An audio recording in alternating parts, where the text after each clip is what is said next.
Welcome to Politics Done Right. I am your host, Egberto Willies. This is the progressive program that will take the mystery out of politics. This is the program that will encourage you to make sure government becomes we the people. Whether you are liberal, conservative, or otherwise, you get to air your point of view. Remember, you can also send me a tweet to EGBERTOWILLIES, that is, at Egberto Willies. Let us engage. It is politics done right. 1, 2, 3, 4. Well, folks, welcome to one more edition of Politics Done Right. I'm Egberto Willies, your host. Thank you very much for spending this 1 hour with me. Please do remember that you can also find us on Periscope at Egberto Willies, where we are coming live again on Periscope, or as well on the Coffee Party Network, which you can reach us at coffeepartyusa.com. But specifically, if you want to call us, you can call us at 646-929-2495. Again, that number is 646-929-2495. Today we have a great subject at hand. We will be discussing Bernie Sanders. For the folks that are listening on Periscope, if you have any questions or want to add any comments to the discourse, please remember to go ahead and just type it in, and I'll read it out as I see them. For those who are listening over the on Blog Talk Radio, blogtalkradio.com, do remember, just go ahead and either enter the chat room, and if you don't want to use the chat room, you can call us directly at 646-929-2495. Again, that number is 646-929-2495. Let me hear from you. Yes, I think Bernie, as the first Periscope user is talking about, yes, I do think that Bernie Sanders can win. I don't only think Bernie Sanders can win, I think Bernie Sanders can win pretty darn big. Again, folks, listening over, if you also want to go ahead and see this on Periscope, just go to egbertowillies.com. We don't need to go there with Donald Trump. I don't think so. Donald Trump is going to do what Donald Trump is going to do. It's a free country for us to look at. Now, what I want to first talk about is I want to go over a blog post that I actually did earlier this week. I also read the blog post on my KPFT 90.1 FM station. And one of the reasons I want to read it here again is specifically because I want to talk about getting folks really to first get away from that fear that they have for electing or possibly electing somebody who calls themselves a declared socialist. So I'm not, given that I read that at the KPFT program, and I see 210, I'll be with you as soon as I get started. I see that I actually see that many people are thinking they so want somebody like Bernie to win, but they can't get themselves over that hump that tells them, in fact, it's a possibility. And one of the reasons I want to specify this is until we have that faith in ourselves that we can actually make a difference, no change is actually going to happen. Until we can do that, no change is going to happen. So before I get reading that, of course, what I normally do before I read these posts is start my little, what is it called? My little notion of a blog of a week.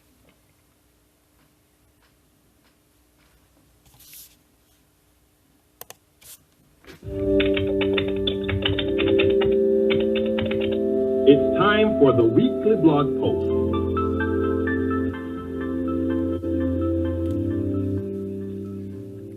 Now, So what is this blog post going to be about? Incrementalism. Is it time, or have we outlived incrementalism? And I'm going to read some bits and pieces of this blog that I wrote that I really want to get across. I really want to get this across. Personally, I have been the epitome of incrementalism. And what do I mean by that? As an engineer, I know that large gradients, whenever there are big changes real quickly, that can actually lead, and in fact, in most times, it leads to catastrophic failure. You can see that in the way airplanes crash. You can see that in the way cars crash. It's a scientific principle. Where there are large gradients, we have large concentrated forces, et cetera, et cetera. That's an engineering, an engineering field. We go over that. But it turns out that actually occurs in real life as well. Well, look, President Obama has gotten many laws that Americans wanted passed, but he has navigated the political waves to get as much done as what only incrementalism would entitle him to do, which is what in a lot of ways he had to do. But is it still time for us to remain with an incrementalistic type of modal given what has happened thus far? I think not. I am no longer an incrementalist. Politicians preaching incrementalism as pragmatism has failed us all.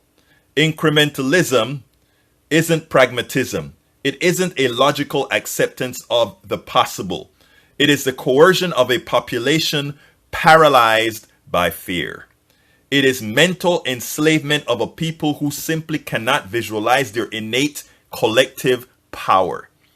In effect, incrementalism has turned into what, for the average middle class and poor person, it has turned into virtual suicide. The Democratic Party is currently faced with a fork in the road. The party will take one of two paths: the status quo, where incrementalism will continue to reign, or a political revolution where the middle class rises up and asserts its worth. Most reading this likely agree that the middle class has been in decline for the last 40 years or so, but most also know that much of the perceived middle class prosperity in the 1990s was built on quicksand of personal debt and speculation, as opposed to growing wages and wealth. When Ronald Reagan cut taxes, he was not incremental. When insurance companies raise prices, they are not being incremental. When a barrel of oil increases in price, the pump shock that immediately follows is not incremental. Incrementalism in the Affordable Care Act means that insurance companies continue to be a wealth transfer engine, and the taxpayer and the masses to executives and wealthy, and to the wealthy few. America is rarely incremental when it's using its military power. America is rarely incremental at anything that it does when it is actually being done for whom? The plutocracy, the oligarchy, all these, whatever you want to call whomever is currently in power. Now, like I said, you can go to the website and read the post directly, because I'm not going to spend all the time reading it here. But this is how I actually concluded the post, where I'm given the ode to go for what you really want to go for. And here it goes. So what are Democrats, those who are Democrats I'm speaking to at this point, to do? I cannot tell you what to do. I know what I am going to do. I will be writing, I will be talking, I will be preaching, I'll be engaging, enlightening, and educating every single person that I encounter, to first encourage them to assert their worth as citizens. Until we can do that, until we can see that we are worthy of actually being within this body politic, we will continue to take the crap that we actually get from folks. So that's my first goal, to do my little microscopic part. And if millions do the microscopic part, that is how we create that movement we all talk about. I will ask them. I will ask those that I contact, or that I'm talking to. I will ask them, how successful has our incrementalism and policies been for their financial and medical well-being, and well-being of their families in the aggregate? I will tell them there was a time when incrementalism was the only pragmatic answer. I will tell them that Reality proves it has outlived its usefulness. I will ultimately urge them to follow the path of the fork that proposes policies they want. Most importantly, I will remind them that electing those who represent the policies they want is only the beginning. Only the beginning. Total, fearless engagement and demands must follow. Lastly, I will urge them to reciprocate or replicate themselves to ensure a critical mass that creates a sustainable chain reaction is maintained. And what is that called? That is called the political revolution. I have my first caller. I think this is my good friend, John. How are you doing today, John? I'm good. How you doing? So far, so good, my friend. Talk to me. What are your thoughts? Okay. First of all, about the incrementalism, I know you pretty well, right? Yes. I mean, we've talked for years on your shows. Yes, sir. And and so, I think I've never thought you were an incrementalist.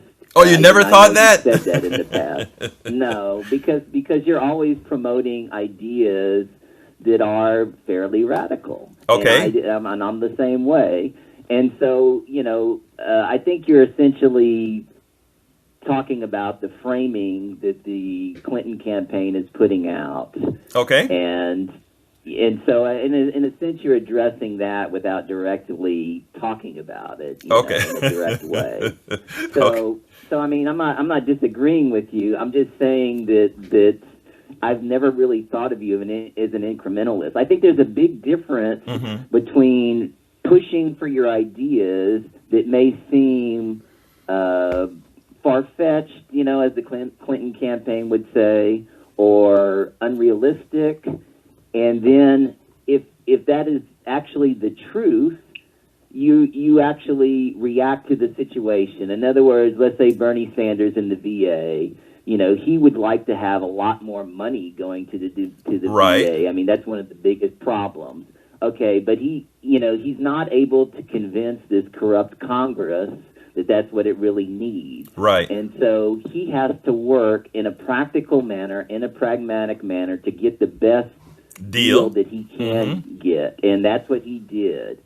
And so, all this talk about Bernie not being pragmatic, is just false. I mean, you go for your ideas, and if they don't have a consensus, you compromise, and you get the best thing that you can get. But all the time, you're always promoting the higher idea. Right. I mean, and you've been doing that for years. I mean, in other words, for years, we've been promoting the ACA, but we know that the actual best thing for the country is single payer. Right. And so I just think that the framing is a little bit different than I would say. And as far as what, the Sanders, what I call the Sanders surge that has been going on during January, unfortunately, that hasn't been documented in polls. The one polling service that has done this is this polling service called Overtime Politics that just originated about 2 months ago. And they've been documenting very well in a lot of the smaller states. Bernie is doing very well. He's in single digits a lot of times, within 5 points of Hillary. And so I just think that since there hasn't been enough polling in these smaller states, people don't understand or don't realize how close Bernie actually is. Okay, let me give you an example. The Overtime Politics put out a poll that has Bernie within 4 points in Nevada, which will be coming up on the 20th. It's before South Carolina. And which is really, I think he's actually going to win the state. And you think he's going to win? Are you saying you think he's going to win South Carolina? No, not South Carolina. Oh, okay. Nevada, okay. Nevada. Right. And so, and this is another thing. let me add this one thing about overtime politics. Also, they actually had the best prediction on the Clinton Sanders campaign. They had them with Hillary up by 1, and obviously, she won by, what is it, 0.25 or something like that.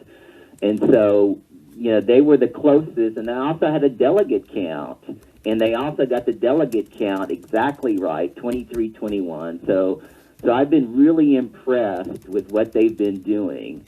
And what they've been doing is saying that you see, this massive change in the white electorate going for Bernie instead of Hillary. Now, I would love to see this. I would love to see Bernie get African Americans and Hispanics. I would love that. I would love to see that more than anything. But, everybody's common wisdom is that he cannot win. Or, that you just said it last week on your show, all the Hillary people say this. He cannot win, unless he does well in the South. Right. And, I've done the numbers, and I completely disagree. I'm not saying I think that he can do extremely well, and he's the only part of the South that he's not doing well in is the coastal area. In other words, you got Florida, Georgia, Mississippi. Even there was a poll out by Overtime Politics where he's only down by 11 in Alabama, and he has double-digit leads in the white vote. And so I just think that this is a misnomer, and that he's going to do pretty well. I know everybody calls it the SEC primary, but it's not just the SEC primary. It's, there's a lot of states on March 1st. There's, Arkansas, where he's only down by 5. Of course, Vermont, where he's going to win by a huge margin. Minnesota, there was an Overtime Politics poll where he's only down by 3. Massachusetts, where he's going to do well in. Colorado, where he's going to do well in. And he's not gonna win the majority of delegates. He's not gonna do well in Alabama. He's only down by 11. He's probably not gonna do very well in Texas here. I am wondering about Texas, however. I given the population centers in Texas what I've been seeing here in Houston and what I heard is replicated in Austin and Dallas, I am really wondering. So we'll see. Well, there's all the latest polling has been the latest poll he was down by 31. Right. So I saw that. The big issue, and I think that the polls that are wrong are all the people who just poll Democrats as opposed to polling independents. Right. Because I would say a third of Bernie's support are people that don't call themselves Democrats. Exactly. And so if you're just going to poll Democrats, you're not going to do well. With that said, the closest he's ever been in Texas is 12 points, and that was during his first surge before the first debate, which Hillary did really well in. Right. After the Benghazi hearing, her numbers went up nationally after that. Right. And it took till January for Sanders to get back in it. So they also have Virginia's on the first, and Oklahoma. He was within 7 points in Oklahoma. So I just don't think it's going to be a complete whitewash. Exactly. Complete, knock blowout. I think he's going to do well. I think he's going to do well on the first.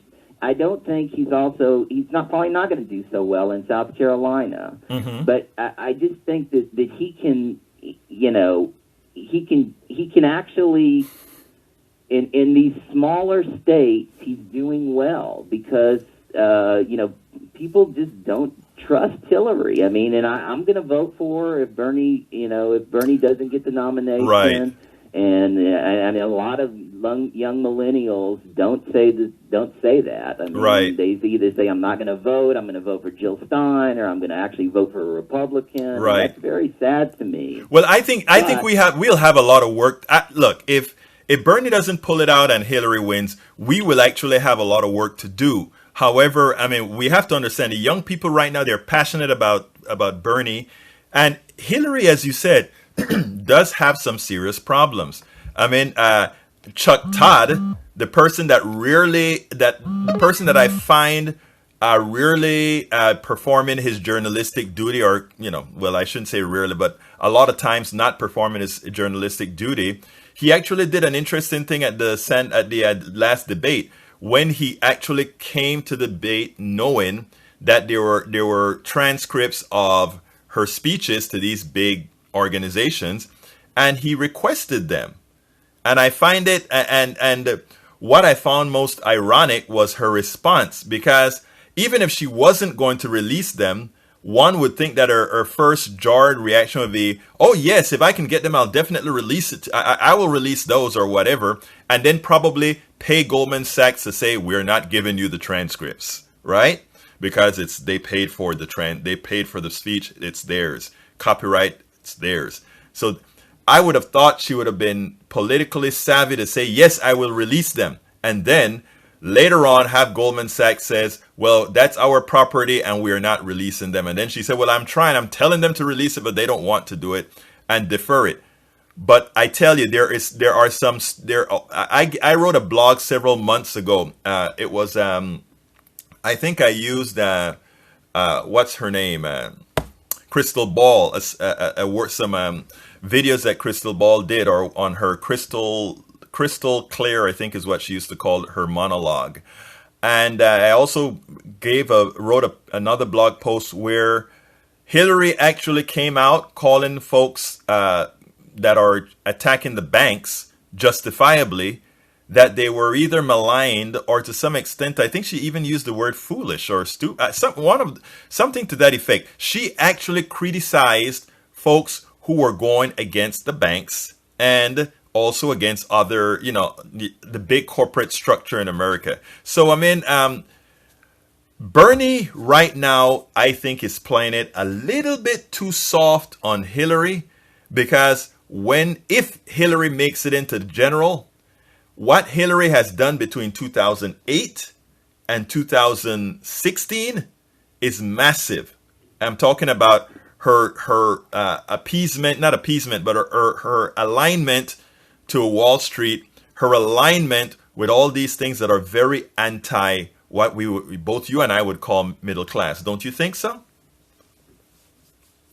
Yeah, I mean, I don't. Well, I mean, it depends on who the nominee is. I mean, if it's Trump, then I don't. He'll probably make a case of it. Yeah. But, I mean, if it's Cruz or Rubio, I mean, they've done the same thing. I mean, they totally kissed butt to the Wall Street. I mean, look at Cruz's wife is with Goldman Sachs. Right. I mean, and he had that loan. I mean, everybody knows that these people are bought and sold. I mean, Trump himself. I mean, I think you've talked about this too on some of your shows. I mean, he's just another plutocrat, and any kind of decent negative campaign against him will be extremely effective. I mean, I said it before. I mean, he criticizes China and overemphasizes China. I mean, as part of his fear campaign.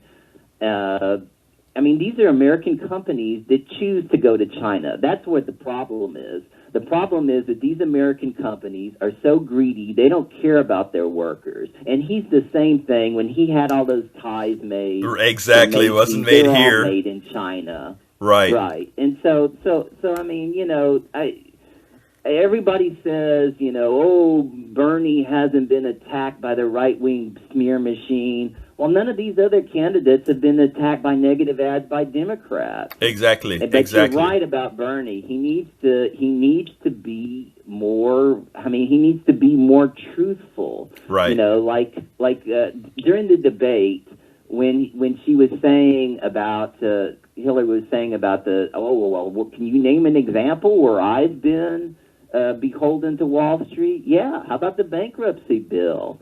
Elizabeth Exactly. Warren took her and had a lunch with her in Boston when she was teaching at Harvard, and and Hillary said, "Oh yeah, I agree with what you're saying. This hurts middle class people." And then her husband, Bill Clinton, vetoed the bill. Right. Vetoed the bill. And then, there was another bankruptcy bill that came in, when Hillary was in the Senate, and, she was also beholden to Wall Street. And so, I mean, he could name examples like that, and there are other examples. And yeah, he's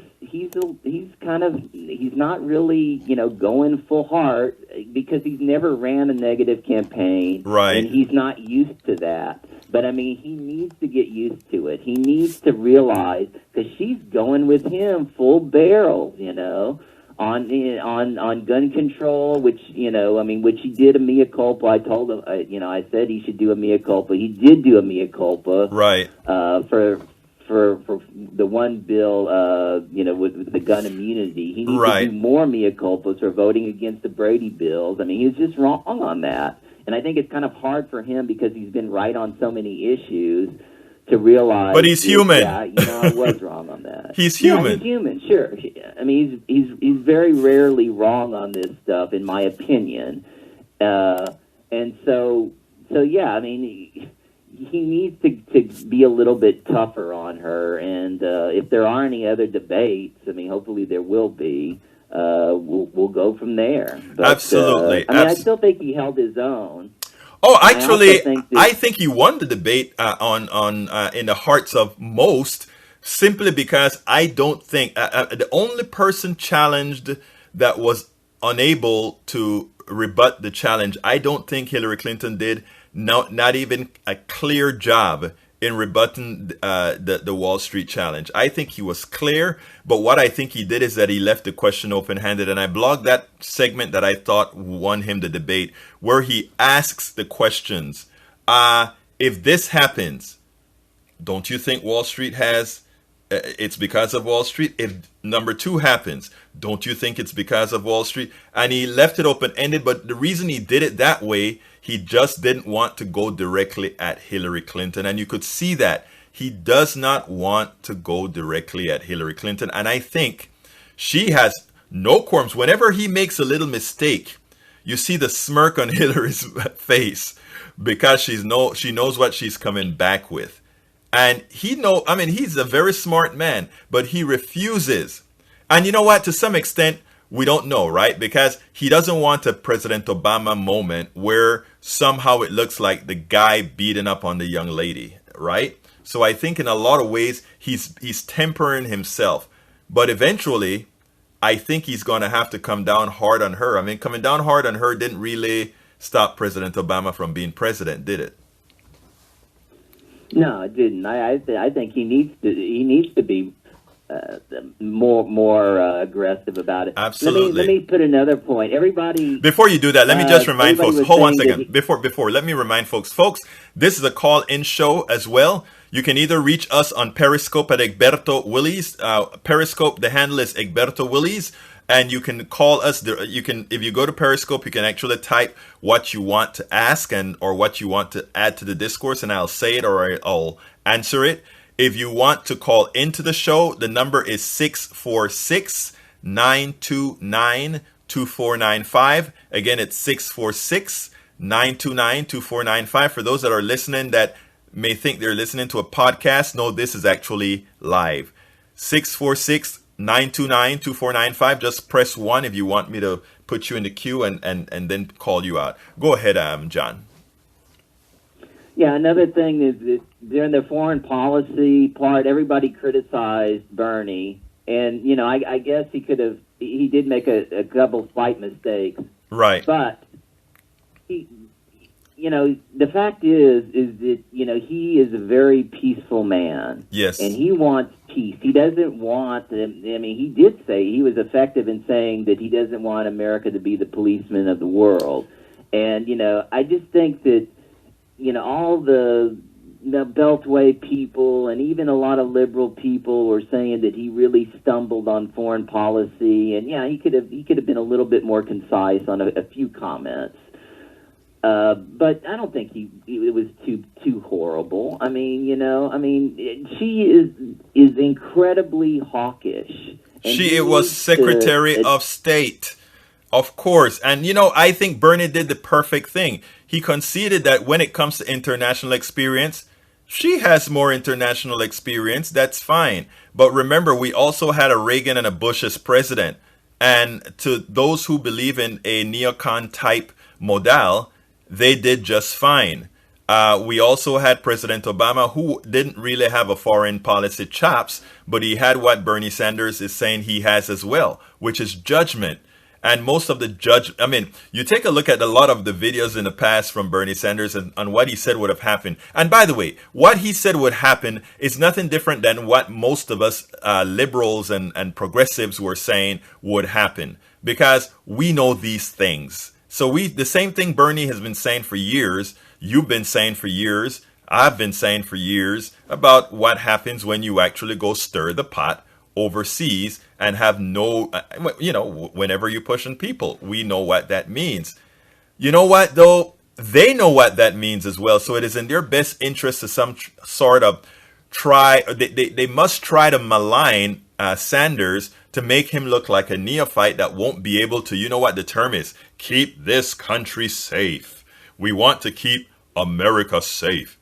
As if this man couldn't possibly. First of all, the president doesn't keep America safe all by his lonesome. He has a complete government behind him with both career governmental officials and advisors that would be in. So I don't think we really have to worry about that. You say, John? Well, yeah, I mean, I agree. I think that a couple of things that he could have been more aggressive on was the fact when they talked about Henry Kissinger, he could have said, yeah, is that the same Henry Kissinger who overthrew a democratically elected government in Chile in and Iran? 1973? Yeah, well, that wasn't Kissinger, but that was, yeah. It was his policies. That was most of the day. Yes. Right. But I mean, Kissinger actually was the one who instigated that. Right. I mean, and a lot of people say he should be indicted as a war criminal for that. I mean, he did mention Cambodia, but I mean, it's just I agree with you. I mean, the whole idea about keeping people safe, I mean, that is so overblown because the act of fear is so overblown. I mean, it's mostly in the Republican part of the party, but I mean, it's also on the Democratic. I mean, just the whole idea about San Bernardino. I mean, they're tragedies, you know. But I mean, it's just such a something that it's so rare. I mean, 14 people. What was it? How many people died? It was 14 or 16, something like that. Right, but I mean, it is no comparison to what occurred in Sandy Creek, right? I mean, Sandy Hook. And Sandy Hook, we never saw people talking about, we never saw anybody raise the flag about keeping us secure, because what it meant keeping us secure is keeping guns away from quite a few people, right? But hey, if it's if a couple of terrorists who did things, then it's the end of the world. Well, most of the people inflicting pain, damage, death, and hate on America aren't the foreign terrorists, it's our locally homegrown right-wingers for the most part.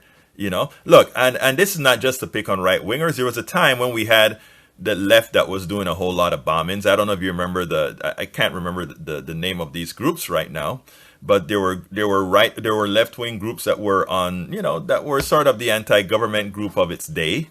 Now the anti-government group of its day, it's the right wing, and those are the ones that are doing the damage to America. Yeah, that's right, and I just feel that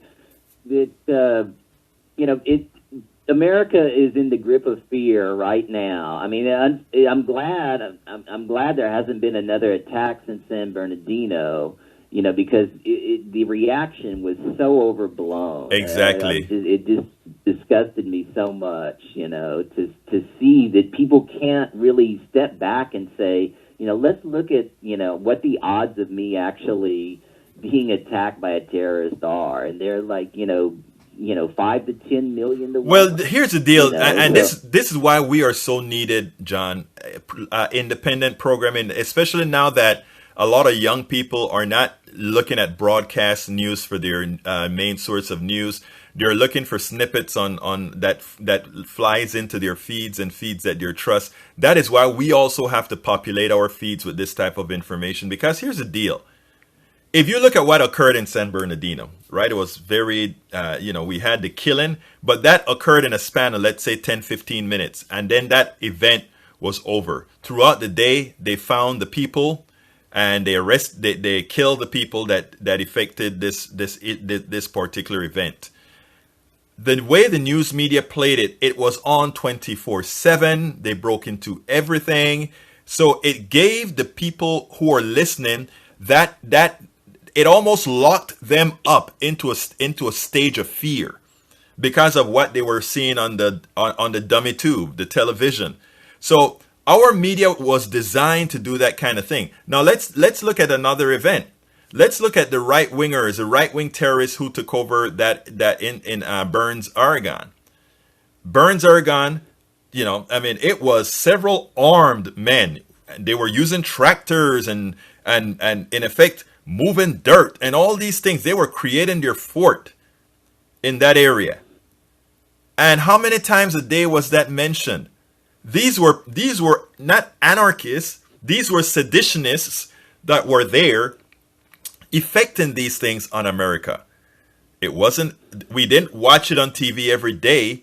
We didn't see it as somehow being existential to the United States at all. Yeah, I agree. I think there is a little bit of a difference between somebody dying, and actually taking over. I mean, I'm not sure. I think the actual coverage was.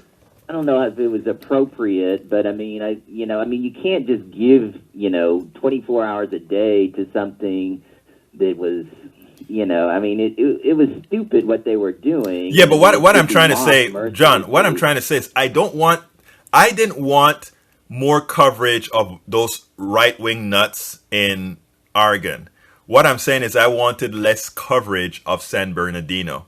Because what I'm saying is... Yeah, I agree. Yeah, I wanted less coverage of San Bernardino because what occurred in San Bernardino is, in effect, no different than what occurred in Colorado, in Colorado Springs, Colorado, when this guy, for political reason, killed 2 people and would have killed a whole lot more absent, the police getting there in time to mitigate what he intended to do.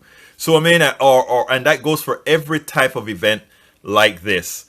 The truth of the matter is these types of events are, yes, they're far and in between, and they're not the type of events that should scare Americans into some sort of a change in their laws or change in whatever. It is, as I think it was Obama who once said, it's a police matter. It's not a military matter. It's a police matter. We control our borders and all that sort of thing. So whenever we start succumbing to this sort of a thing, our democracy would be dead. And that's what we hope.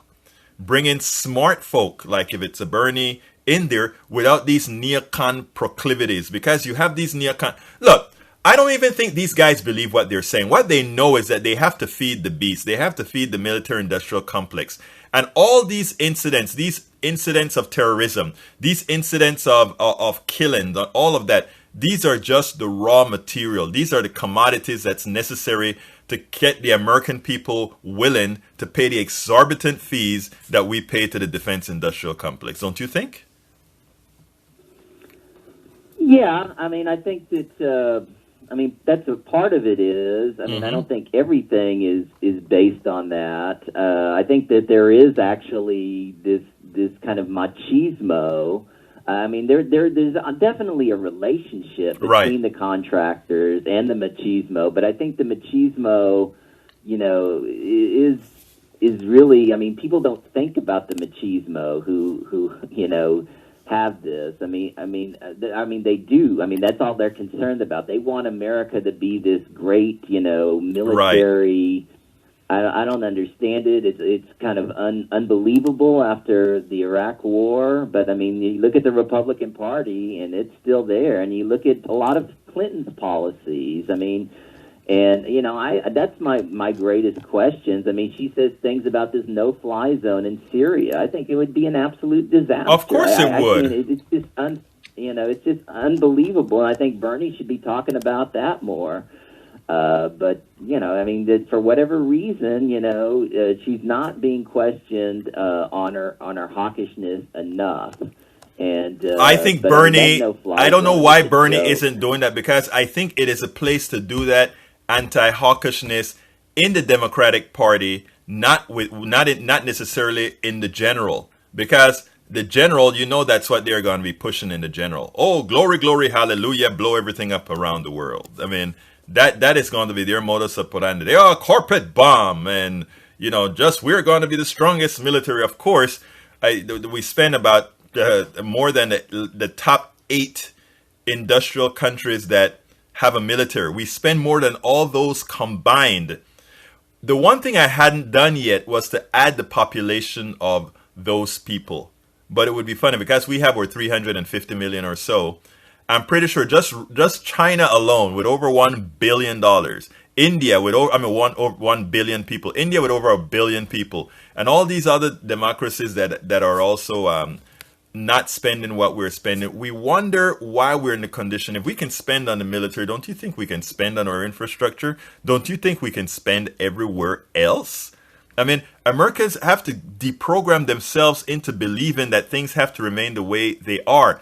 And I tell you one thing, if a Bernie Sanders gets the traction that he needs to get to win the Democratic Party, if he gets that type of traction, then it'll tell me that going forward in November, more people will be populating the legislatures, not only statewide, but federal, that in as much as people say, well, look, he's going to be controlled by a Republican Congress.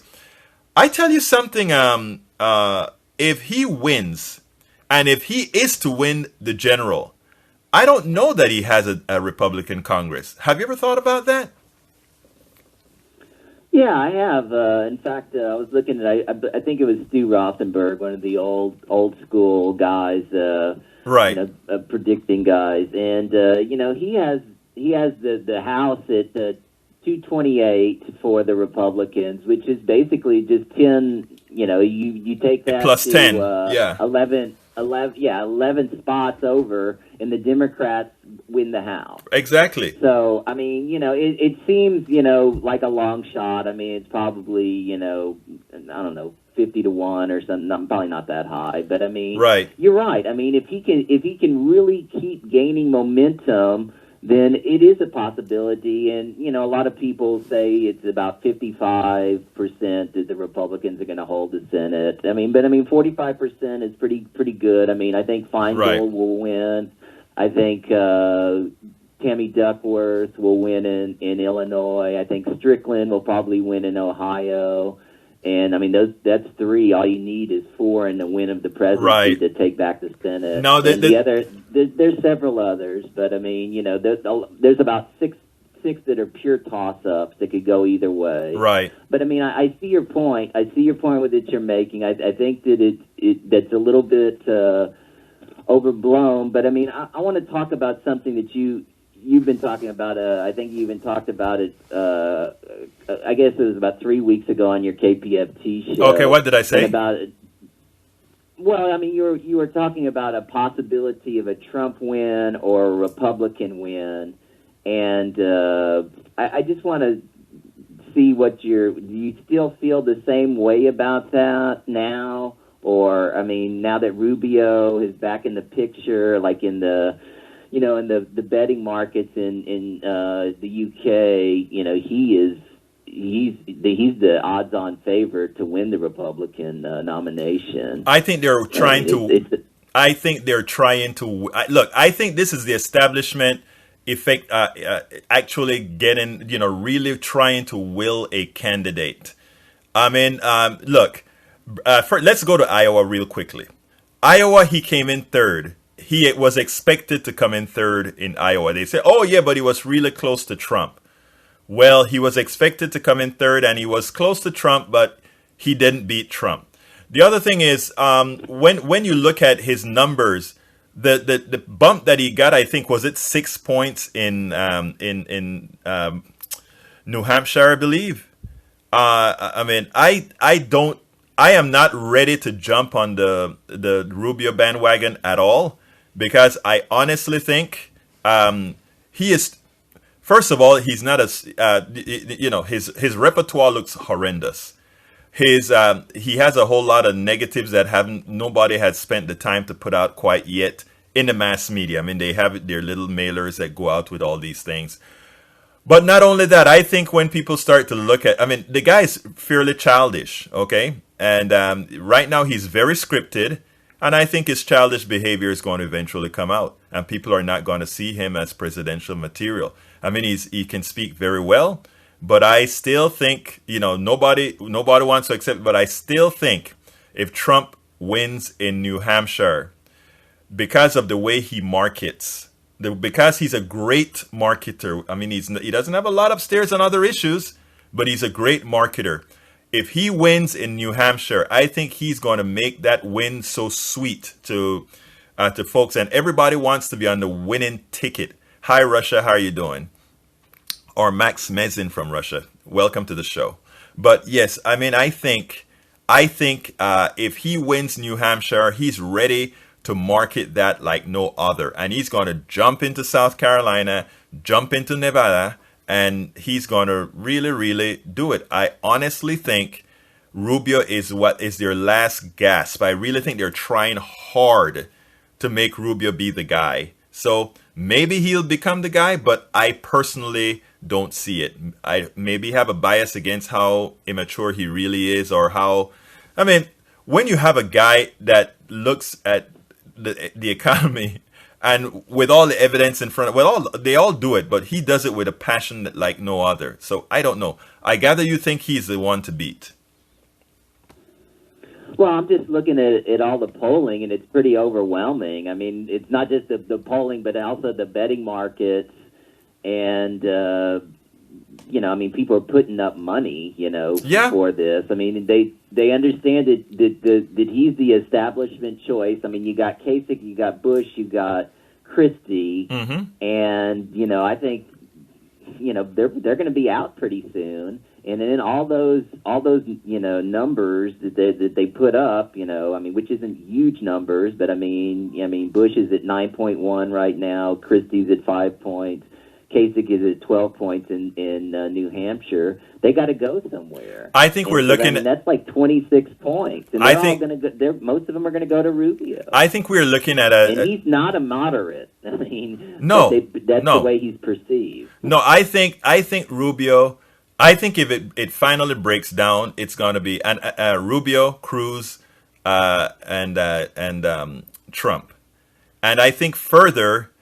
I think somebody else is going to stay in as a spoiler. Who that is going to be, I think depends on how they do in New Hampshire. But I know those three are going forward. They're well funded, so they're going forward. Those three are going forward. Who the third is going to, who the fourth is going to be, or the fifth, I don't know. I have a feeling that Carson has it out for Cruz, and even if he would have quit after New Hampshire, I think Carson is staying in until at least South Carolina, just so that Cruz doesn't get any large bit of vote that he would have released. So because I really think the Carson votes goes to Cruz. Cruz and Carson are almost getting the same vote. So I think that is where it'll actually go. But we'll see, John. We will really see what happens. All I know is that whoever the Republican is, whether it is Trump, whether it is Cruz, I think either one of them can beat Hillary Clinton. I think either one of them can beat Hillary Clinton. Go ahead. Yeah, I just want to go back to some of the numbers. I mean, I've put up some of the numbers state by state. And Sanders is beating Trump 274 to 264. If you actually break it down by state, Right. And Hillary's also beating Trump, and they're both beating Cruz by large margins, Right. almost as large as the Obama win in 2012. But Rubio is really, really doing pretty well, you know, in a lot of the battleground states. And what do you show for Rubio as far? What do you kind of- show him in your poll? Which poll are you sorry? looking at? Which poll are you looking at for Rubio? The real Well, clear, I mean, real clear politics. Yeah. No, I'm going state by state. He's ahead of Hillary in Colorado. He's ahead of Hillary in Iowa. He's ahead of Hillary in Michigan. He's ahead of Hillary in Minnesota. He's ahead of Hillary in Ohio. I mean, That means he wins the election. election. That is Pennsylvania. Yeah, he wins the election if those states stay that way that you're just talking about. He wins the election then. Right, and right. I mean, I know that nobody believes in my theory, but I mean, I'm going to state it again because I do believe in it. If you look at it right now, on the 12th of, February 6th, 2012, you know, Obama versus Romney, head to head. There are only two states that are actually off from the final totals. Okay. And Obama would have had 318 electoral votes. And so my point is that all of these, most of these states are so ingrained in what they believe in, you know, entrenched, you know, that they're going to vote for whoever the Republican candidate is. Right, whether it's exactly. Trump, no matter, and the same thing goes for the Democrats. I mean, unlike Steve Schmidt, who was saying, "Oh, Bernie Sanders will only win California and Oregon and Washington absolutely State, right, no, maybe New York." I mean, Hillary's up by 20 points over Trump. I mean, right. Bernie Sanders is going to win New York. He's going to win every state in the Northeast. Exactly, Now, exactly. Once you get down to the Rust Belt states, like I say, then they're going to be a little bit tougher. I mean, Ohio, Pennsylvania, those are going to be tougher. But I mean, he's going to win every state in the Northeast. I think Bernie Sanders. I preach this thing. I'm gonna let you finish, but I preach this thing called "Whenever we unite the ghettos, Appalachia, and the barrios." It's stereotypical, but that's what I mean. And I think that's exactly in the general. If he gets to the general, meaning if he is able to make some inroads into these different groups in a primary to make the general, I think he's going to excite the general, and I think he can actually go into Appalachia, believe it or not. People laugh at me when I say that. But I think he can go into Appalachia with his message almost unchanged and win over the coal miners, win over all those guys out there when he lays out the message. I honestly think that. Well, he's doing pretty well. I mean, he's doing pretty well in, you know, these states on the first. Like I said, he's only down by 5 in Arkansas. I think he's down by, 7 in Oklahoma. Right. You know, I think 10 in Tennessee. So, I mean, you know, he's actually, you know, he's actually... Wait, are you talking a Democratic showing primary or are that you talking general? You're talking Democrat. Right, I'm talking Democrat. Got it. Yeah, I mean, I think it's going to be a lot tougher than in, you know, in those states. But I mean, yeah, anything's possible. I mean, you know, even if he could win back North Carolina, I mean, right. I mean, that would be a big step. I mean, he's doing really well in Virginia. Florida's going to be tough. I mean, Florida is always a toss-up, and you know, I mean, most of the polling shows Trump beating him and Rubio in Florida. But I mean, you know, the fact is that, you know, unfortunately, this meme about, you know, Sanders can't win in the general election, which is what's convincing a lot of voters right now, is a false meme. I mean, and what I'm trying to do is I'm trying to say, you know, there's a lot of data here already that's showing that that's wrong. Right. And so Bernie's doing really well, again, state by state. I don't go by national polls. But I mean, he's also doing pretty well in national polls. Did you write any of this stuff up as a blog? Did you write any of this stuff up, or are you just kind of eyeballing it and keeping it on? You know, is that all that you're doing? Well, right now it's all I'm doing, but I mean, yeah, I mean, eventually, I mean, I've talked about this with Sam Cedar also, and I get a lot of feedback from them. But eventually, I've started some comments and stuff, but I mean, yeah, I need to get. You should send me some stuff. You should send me some stuff because I like the granular research that you've been doing this early on, which is absolutely great. So I think you should kind of just tabulate a little bit of that stuff and email it to me and email it to others, because we can get that stuff out. I mean, a lot of us don't, we're all doing different things, and you doing that as well. We can get it out there as well. So you should send me some stuff as well. Right. One of the most important things that I touched on at the very beginning, and I just want to repeat it, as we're getting pretty close to the end now, is that the Sanders surge hasn't been documented because everybody's focusing on Iowa and New Hampshire. Right. And all these other states where he's doing well, there hasn't been polling that often in these states, and especially in the smaller states. And so, I think people are going to be pretty surprised when he starts doing really well on the first in these coastal southern states. Exactly. And he really does have a chance. I mean, the big problem, and Sam Cedar said it was a red herring that I mentioned this, but I mean, I'm going to mention it anyway because just like every injustice, we need to speak out against this. The fact is that there are, I think, over 700 superdelegates. And right now, I think it's 358 for Hillary and 12 for Bernie Sanders, right? And right now in the Republican primary, there's no superdelegates at all, right? And that's really what we should strive for.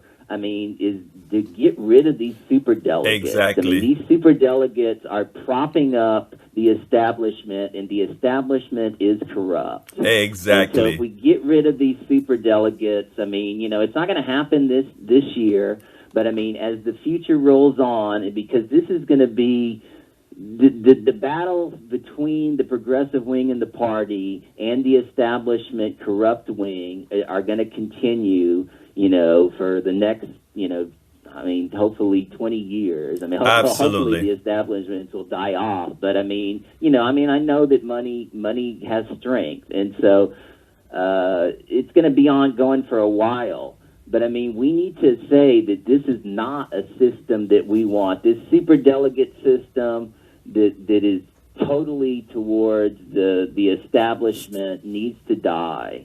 I mean, absolutely. We've changed it in '68 when they had all the problems. They changed it. I mean, when people complained, and we should change it again. Get rid of the superdelegates. That has to be. Let the people decide. That's what democracy is about. That has to be your closing statement, John. Look, it's been a pleasure having you as a caller and my co-host today. I appreciate that.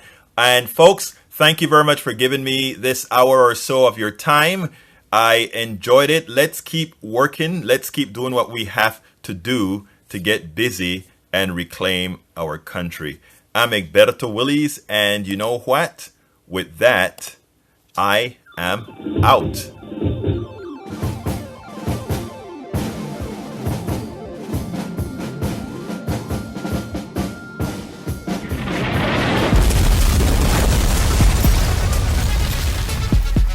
Welcome to Politics Done Right. I am your host, Egberto Willies. This is the progressive program that will take the mystery out of politics. This is the program that will encourage you to make sure government becomes we the people. Whether you are liberal, conservative, or otherwise, you get to air your point of view. Remember, you can also send me a tweet to EGBERTOWILLIES. That is at Egberto Willies. Let us engage. It is politics done right. 1, 2, 3, 4.